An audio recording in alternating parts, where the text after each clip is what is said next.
Hello and good day to everyone watching. I'm Caleb and this is part 5. Is this part 5? I think this is part 5 of my YouTube series for coding in JavaScript and building your own sort of mini game from scratch. We've been building this library up from like nothing so far. We've just been using the bare minimums to get by and create this little world with our little player character. We can control the keyboard. We've got our little hit test function going on so that he collides with things. And he's bumping onto the screen, and something's going on the right screen there. I'll have to figure that out later if it persists. But no matter. For today's episode, I'm going to be focusing on rebuilding this level up and building a new level from scratch and introducing a few objects into it. I want to add a key and a door and several more blocks to make some walls and create an extra room that you will be unable to walk into until you've picked up the key and gone through the door with it. Until then, the door will block your movement before you've got the key as well. I also wanted to take a moment to look at my code over here and highlight that many areas of it are just getting a bit bloated to look at, like in our updates cycle.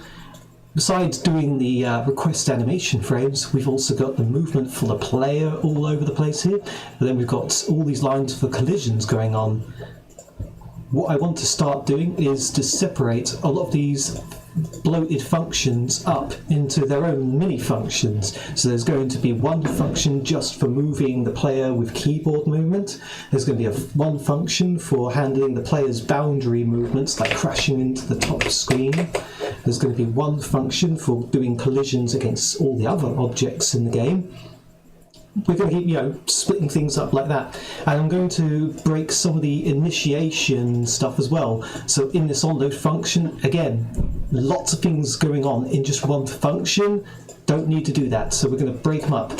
And to start this off, I'm going to group all of the things up into 3 categories using these comment lines. When you do these 2 dashes, it creates comments, and these will not be executed when you run the script over here. So first of all, we're going to name off our variables, which are the consts and the lets. We used to have var. I used to use var a lot as well, but I believe var has a few problems or weird things about it. Like I could name a var object down here, and it would be fine to then call the var somewhere high up here. And for the sake of scope and so on, with the word let, I can't say, time equals 0 up here, because it doesn't exist until the 13th line. Whereas with the var keyword var, you could create a var time and then reference time up here, and it would not have any problems with that. That's one of the weird little gimmickies about using lets versus vars, and I prefer to use lets for that reason. Now we've got our variables named off, we want to call our initiation. Actually, I think I'll do the our update functions can be named up here.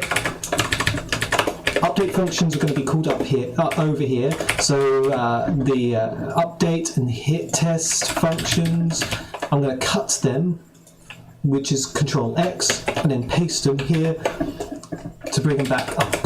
And then we've got our initiation functions. There we go.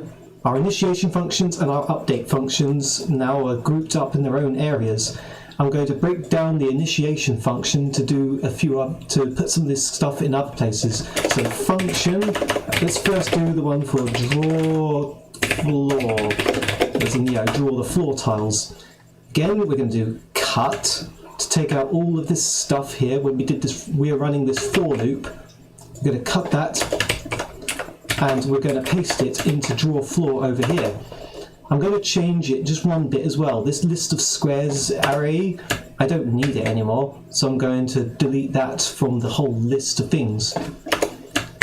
on an immediate basis, you will not notice, you will notice differences actually. What's happening? Oh yeah, I didn't call the draw function. Did not call the draw tiles thing. So over here, after resize, I'm going to call draw floor. Like I said, you will not notice any immediate differences in what I'm doing, except for that you will notice the where our functions are structured out is going to look tidier. And then we're going to do a function, make level.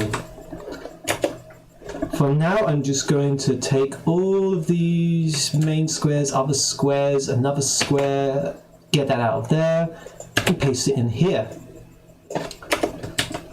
And now we're going to change the onload function just a bit. So first, initiate the canvas, the context and stage, and resize. So we're going to get all that done. Make the level is going to come next, and then we're going to do add listeners, which is going to be the keyboard function. Down here, begin the update loop. Here we go. So now it is better structured to read for reading purposes. We have all up here the initiate the canvas and context and get the stage, blah blah blah, get the size of the screen set up. Next up, we're going to add in all the objects, draw floor, make level. So draw floor, make the level. I'd need to set all these layers up again for what layer are these other objects on, but to be honest, I'm about to ditch all of these things like other square. All of them are going to be deleted out anyway. Anyway, so we draw a floor, then make the level where we're going to add all our actors and solid objects in. Then it's running the keyboard, make the keyboard and all the listen commands in there. Then it's going to start the update loop. Now in our update loop, we're going to split this up as well. First of all, I'm going to do function screen boundary. That's a all-purpose sounding kind of a name for what the job will do. It's going to make sure that any objects that we pass to it, which is going to be a rectangle, is going to be stopped from going outside of the stage's range. Oh, I don't want that much, I just want this part. So yep, cut this out, paste this in here, and I'm going to change all these references of main square to rectangle. Rectangle, rectangle, rectangle, rectangle, rectangle, rectangle, rectangle. So instead of the main square being tested for its x, y, blah, blah, blah, we're just saying rectangle, and then we're going to run the script here. We're going to call this function here, rather, screen boundary, and we're going to you would say pass it the main square inside here.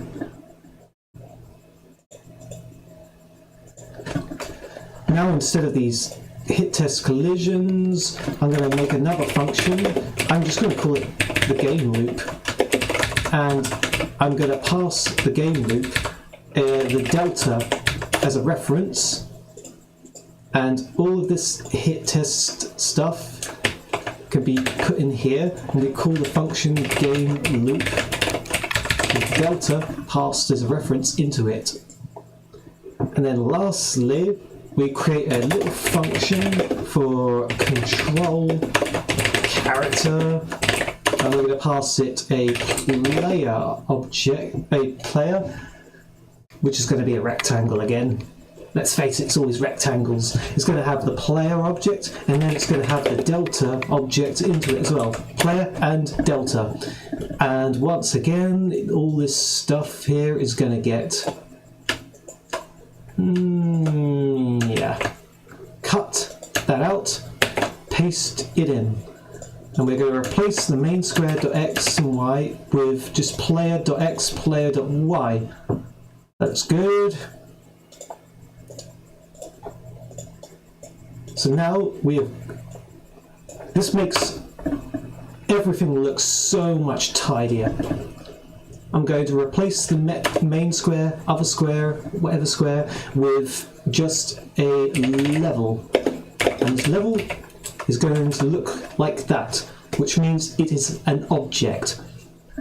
It's kind of similar to an array, but it has some subtle differences. Like an array looks like this. Object 1, object 2, object 3, etc. But an object looks like this. Object 1, object 2, object 3. Like, it's just the way it handles it. Like, this thing has keys for the first, it has a key for the object in here, it has a key for this object here, and the name of that key would be object 3, object 2, object 1, whereas with an array, it doesn't have any keys, it's just some object at position 0, object at position 1, position 2. It's like, you know, what order do you come in the list? Are you the first object or the fifth object? Simple as that. In our make level now, I'm going to create our actors, I could say. We're going to have a player, a key, and a doer. And then we're going to have blocks, and that I'm going to make a list as well. And then at the bottom, level is going to equal player. Inside these little brackets, if you couldn't see from the highlighting that my keyboard is doing, you're going to have the player put into it, the key put into it, the door put into it, and the blocks all put into this object. Now we can start naming these objects. So we're going to have a rectangle in all of them. I'll just copy paste this. Oh, I don't want to do that though. The box is going to be slightly different because I'm going to want at least the top, bottom, the left and the right, that's 4, and then 3 more added around. As for a naming convention, I don't feel like it. So I'm not going to give them a very responsible naming structure. Of course, you can follow along and do it this way, but if you know what you're doing with arrays, it might actually be easier for you to just do it with arrays instead of an object list like I'm doing, which is quite an ugly thing for me to do if I'm being brutally honest. And now I can easily just specify the X, Y positions I plan to give everything. So player, I plan to give, let's see, X 100, Y 500. Yeah! And then the width and height 32. I'm going to give it a colour of green and a dark, let's try dark green for the outer line. The key is going to be about 100 by 100, 32 by 32 again. I'm going to give it a colour of yellow and a stroke of white. Door, I'm going to make it X 600, Y 250, width of 50, height of 50, a colour of brown and a stroke of white. I'm just going to quickly name the blocks just to make myself happy. And I'm going to give I'm going to make the blocks pretty much all the same in height, width, X, Y position, and they're all going to be grey with a stroke of grey, just so that they blend in with each other without any borders showing. One thing I always make a mistake, or used to make with a mistake, is when you create a list of objects with these keys, like A, B, C, D, F, G, you also have to add these commas at the end before you add the next object in. When you get to the last object, you do need to get rid of that comma. There we go. Now in our game loop function, finally, hit test. I don't need that, and don't need this other stuff. Control character, do I have it here? Screen boundary, game loop, control character, and I'm going to give it the level.player and delta. How much is this completing? Screen boundary, oh right. Right, we're back. So everything's sort of working, no collisions are currently working right now, and for some reason the right edge of the screen is messed up.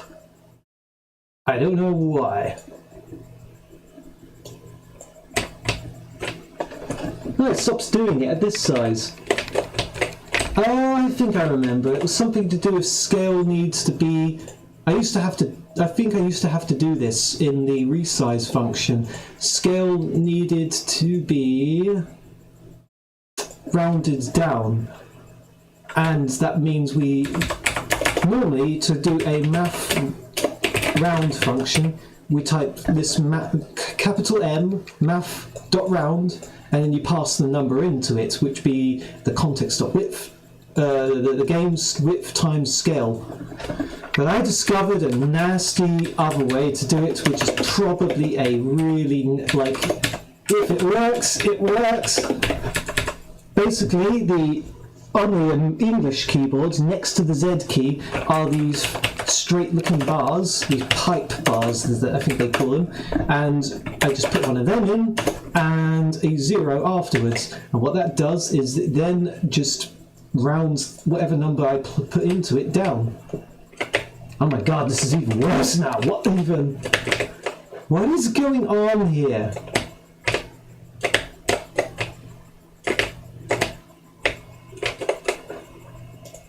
Seriously, what is going on now? I have to just, like, fix this, otherwise I'm going to get annoyed by this.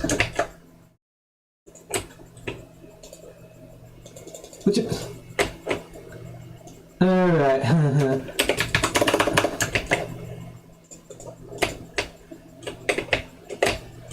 Right, can you like console.log the scale a moment? I'm getting a bit annoyed by this.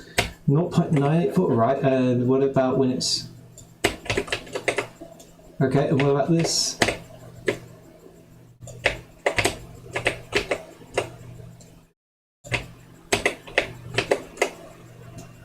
Seriously, what's doing this? There is no... I cannot see a reason why it is trying to do all this.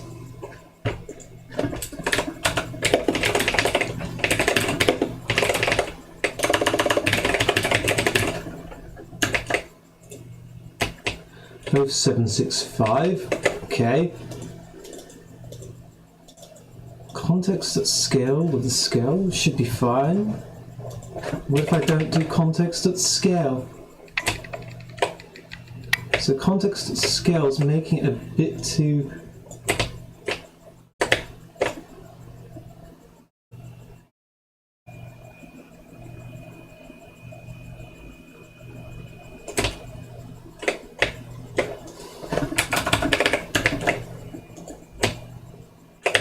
I don't get it.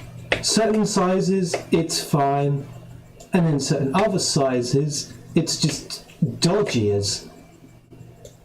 I can't even get, there we go. It's back again. Certain other size, I don't know. I'm gonna have to get back to that later if I figure out what the fix for it is. In the meanwhile, let's just focus on making our collisions and so on work now, shall we? So we're going to go into the game loop. Into the game loop, I'm going to show you how to iterate through a number of squares. The problem is, before, we might have wanted to do level.blocks for each block. And then we'd like do this, say, for these blocks. But for whatever reason, level.blocks, it will not let us cycle through the object list like an array, like this. So we have to use something that basically still is an array, but it's kind of written differently just for the sake of argument, I suppose. Who knows why it works this way? Let's go with the flow, people. Let's go with the flow. So what we're going to run is a loop that goes something like this. For const, key, and block, the key is like the object key that we saw earlier. So when we make the level, we're talking about these keys here. A, B, C, D, E, F, G. Those are the keys. The blocks are just the second thing, the object inside, which in this case happens to be a rectangle. I could pass it other things later that aren't rectangles, but they're all going to be called blocks for the sake of this argument here. And inside here, we're going to say for every block of capital O, because it's a keyword, for objects, the entries, and inside this argument here, we're going to pass it the level.blocks. So for every block it finds inside level.blocks, we're going to run a hit test between the level.player and a hit test between the level.player and the block that we just found. And we're going to set it to true, just to make sure that we're doing these collision tests. Right, collision tests are fine between them. That is fine. In the make level function, I'm going to name a variable inside the player, and that variable is going to be called hasKey, and it's going to be set to false. Now over in the game loop, we're going to have two things running, a bunch of collision checks running, but we only want to check half of these hit tests depending on whether or not the player is holding the key or not holding the key, which is why we just created this player has key function. So if player.hasKey, did I type it like, yeah. Okay, yeah, I typed it like this. If player.hasKey, we want to do these lines of code, but if he doesn't have those, we want to do these lines of code. The first thing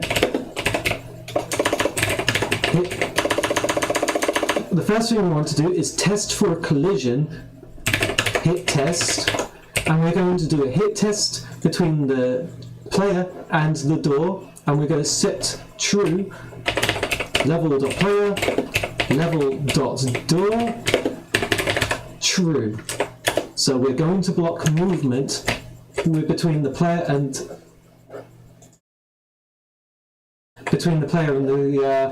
the door. I've just noticed as well, if player has key, level.player has key.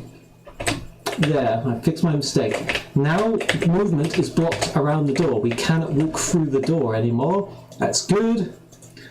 Next up, we want to do a hit test between the player and the key. If hit test between the level.player, level.key, and we're going to say false because we do not want a collision between the two objects. We don't want a solid collision between the two objects. If we collide into that object, level.player.hasKey is going to be set to true. Next up, we're going to do level.player.addChild level.key. What this means is the key is now going to be attached to the player, and if we move the player around the screen, the key will move around with the player as well. Next up, we want to change the key's size and then its position, because at the moment it's still at its position of, what was it, like we set it to 100 by 100. I want to set it to be more centered around the player's position there. So level.key.width equals level.key.height is going to equal 8. I'm going to make the key smaller and then reposition it. So let's set its x and y properties.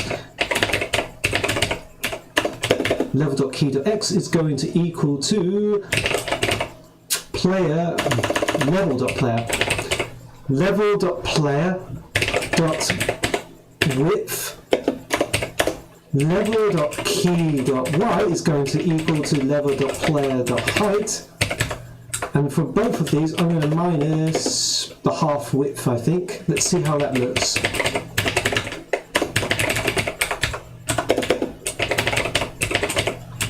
Let's see if let's just put it in the nice sort of bottom right corner of the player. There we go. It looks like he's carrying it a bit better. That's a good bit better. And I feel like I want to add more than that. I feel like the height is better than half height, so I'm going to play around with that. Half width. I'm going to play around with that. Yeah, that looks sort of better. I might move minus about 4 more pixels, so it looks like it's at his waist now. Carrying the key at the waist, chugging it around. And next up, we want to add a collision with the door holding the key. So I'm also going to make a check, because when we touch that door, it's going to remove the door. So I'm going to add one more check into here. I'm going to say first, if level.door, meaning if this door is in this level, then we want to run all these tests between the key and the door. If there is no door though, we don't need to run this whole if statement nor the else statement. Won't go through either of these. So I might just do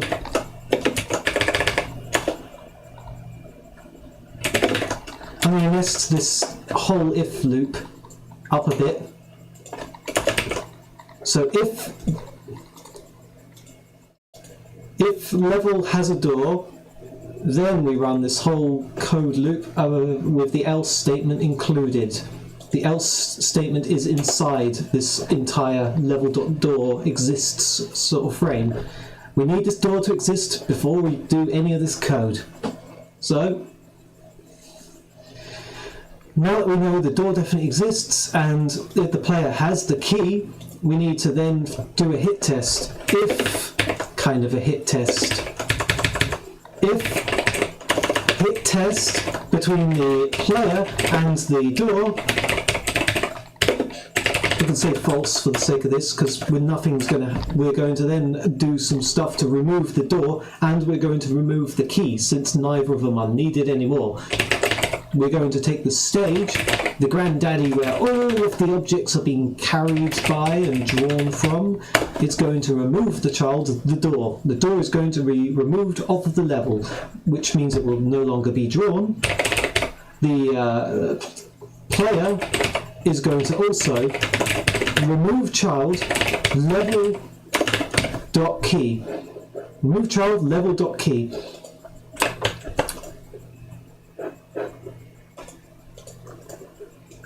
So now we've removed we're removing the door and the key from the level, and that's good, yeah.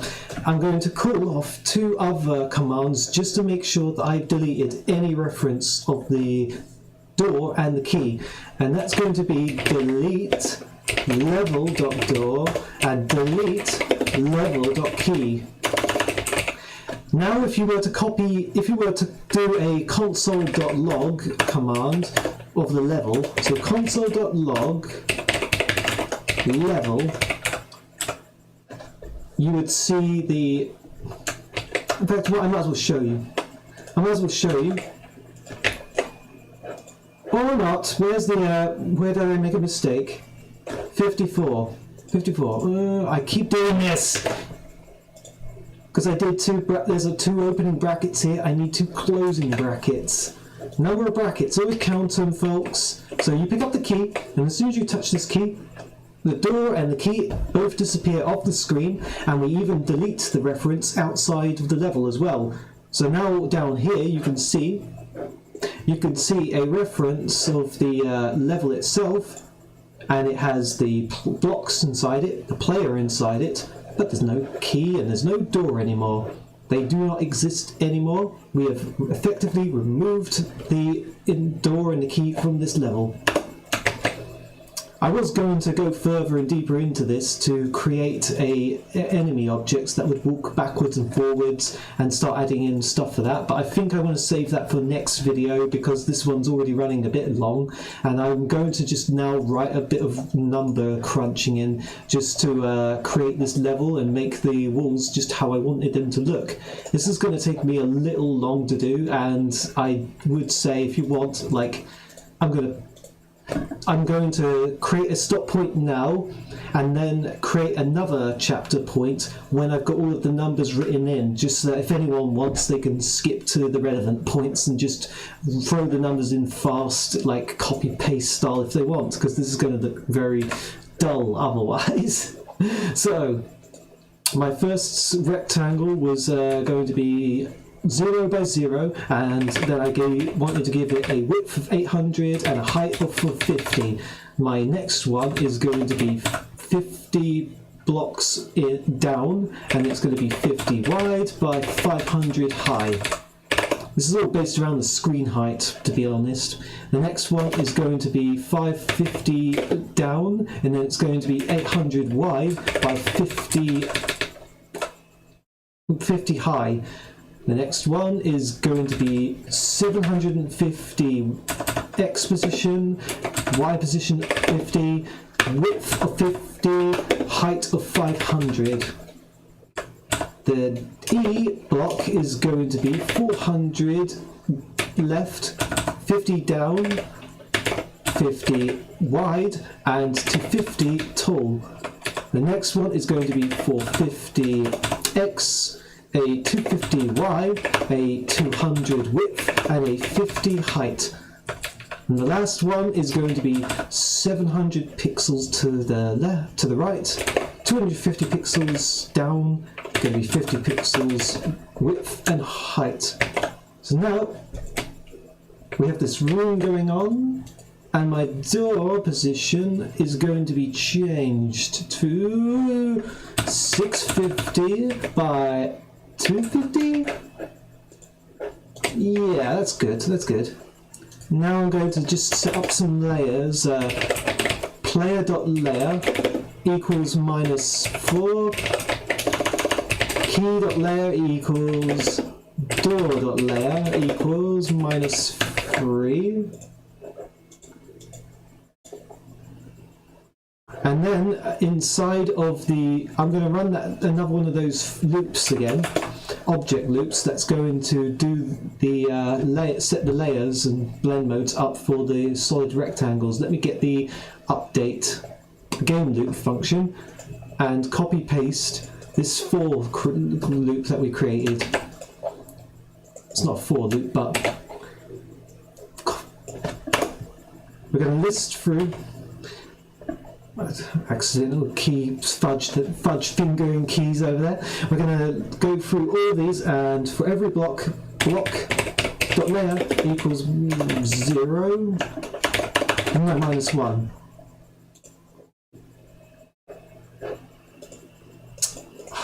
I haven't created level yet. Blocks, there we go. And blend mode, block.blend is going to be equal to destination over. So now the blocks are peering behind the door. We cannot get past the door until we pick up this key, and when we pick up the key, we now can get into the door and get into this extra room. Aha! Now we're getting another step closer to making this look like a legit game, boys. Like a legit game. I've tidied all of this code up a little more neatly now. We've got some better looking idea of what each function does. Next time, I'm looking forward to adding an enemy in that's going to be capable of bouncing left and right or up and down. Yeah, I'll do it that way. I'll think about it. It'll be able to move around, I'm going to also add a goalpost into the game that will probably be in this room up here that you'll be able to touch, and then we'll add in events. So when you touch the enemy, you'll see a game over screen, and when you hit the goalpost, you'll see a game 1 screen. And I think that will just about complete the first leg of this journey that I was planning to do. In any case, I hope to see you again soon, people. I'll probably do another video on Tuesday, and I hope to get through this project more and more and get it done shortly and start adding more cool features to it. Have a good night, people. Ciao!